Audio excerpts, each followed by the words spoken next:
एक बार एक कवि हुआ करता था। उसकी माली हालत इतनी खराब हुई कि घर में खाने के लाले पड़ गए।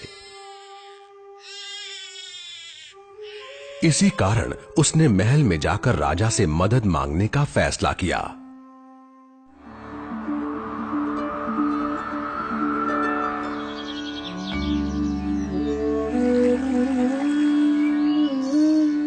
राजा के बुलाए जाने पर उसने अपनी कविताएं पढ़नी शुरू कर दी।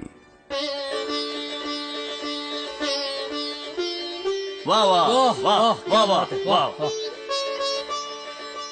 राजा बहुत प्रसन्न हुआ और उसने कवि से अपना इनाम मांगने के लिए कहा। कवि ने मोहरों से सजे शतरंज की ओर इशारा करते हुए कहा, महाराज, अगर आप पहले खाने में चावल का एक दाना रखें और हर खाने के लिए उसे दुगना करते जाएं, तो मैं समझूंगा मुझे मेरा इनाम मिल गया। बस इतना ही? राजा ने पूछा। सिर्फ चावल का एक दाना और सोना नहीं?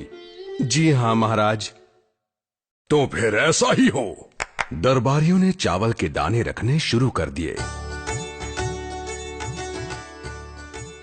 पहले खाने में 1, दूसरे में 2, तीसरे में 4, चौथे में 8। इस तरह वो रखते गए। जब 10वें खाने में चावल रखने की बारी आई तो उन्हें चावल के 512 दाने रखने पड़े। 20वें खाने तक संख्या बढ़कर 5,24,288 हो गई।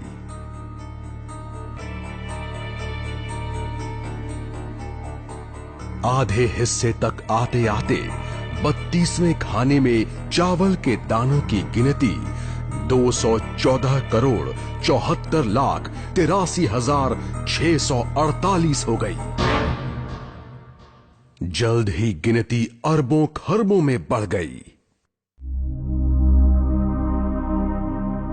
आखिरकार अभागे राजा को अपना पूरा राजपाट उस चतुर कवि के हाथों सौंपना पड़ा।